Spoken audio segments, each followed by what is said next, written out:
I need to speak on this video, man. I had to rewatch it myself to see if it's offensive, but I made a P9 video a year ago, right?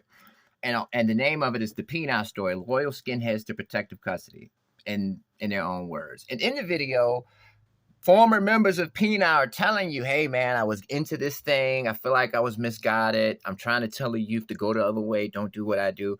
And the P9 story is a great story because it represents white people's struggle. I can't do a story for white people about growing up in the projects, gangbanging blood or crip, because they don't have that experience. But the P9 story is something that's relatable to the audience. They can relate to that kind of stuff from that community. They can relate to the struggles because those are their struggles. So when I'm doing a story, when I did the story on P9, I'm reading from the ADL. They're describing what P9 is. Former members are giving you information about, hey, this is why I joined P9. This is why I left P9.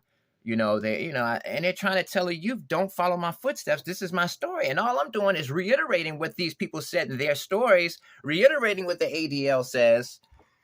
And these people associated with P9 or people who support P9 or like P9 are saying, this is a lame video. That's prison advocacy. That's what you do to let people know, hey, if people were able to do this on YouTube 30 years ago, maybe you wouldn't have joined P9. Maybe somebody would have been able to give you the information and let you know this is what it is. You're going to go to prison and then you're going to get disheartened with your gang. If people can see that from people who've lived that, then maybe they'll stop in their tracks and say, you know what, I'm not going to join a gang. I'm not going to do that. That's the purpose of these videos. You're offended because you want to maintain an artificial reputation in this artificial criminal world. And you're thinking that what I'm doing is an attack on your honor or something like that. I'm a civilian, dog. I'm a journalist. I can speak about this just like NBC can speak on P9. Because all these dudes, bro, all these dudes that were, hardcore P9 members, once they become Aryan Brotherhood, you're not allowed to even be a part of P9 anymore. So, I mean, nothing offensive. Everything is public information. And it's like, look, man, I talk about everything. Black gangs, Chinese gangs, Mexican gangs, African gangs, gangs from Pakistan, Afghanistan, Kazakhstan, Kakistan. I talk about all kinds of gangs, Armenia, Albania. I talk about gangs from all over. And the reason I do that is so that I can reach that specific audience with a story that's relatable to them. And the P9 story is relatable to kids in the suburbs who are under those conditions.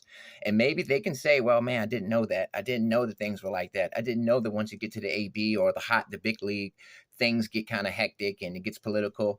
Maybe I'll fall back. And that's the reason why those brothers gave their story. I'm not disrespecting anybody. All I'm doing is telling a story that needs to be told. That's in the public arena already. It's not like I broke into someone's house and just stole all this information and I'm the first one telling you. This is regurgitated information that's been around for years. P9 has made it to the news. They made it to CNN. They're a high profile gang. So I have the right to speak on them because they're in the public atmosphere. Other media outlets, other people on YouTube have spoken about them and gave their opinion. So why can't I? I think it's because I'm not white. And I think it's because they think I'm dissing them low key or something like that. Well, I'm not doing that.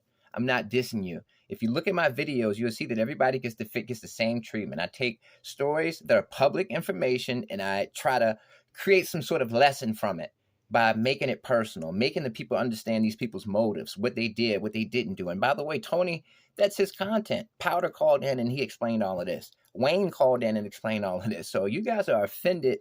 I don't know why. I'm a civilian. I have the right to speak on this, and this is public info. It's not even disrespectful at the end of the day. And you should be happy that I'm doing this because you should want people to not follow in your footsteps.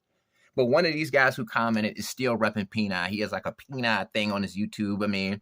So that's what it is. It's like these guys want to gangbang against somebody who's trying to stop the people from following in their footsteps.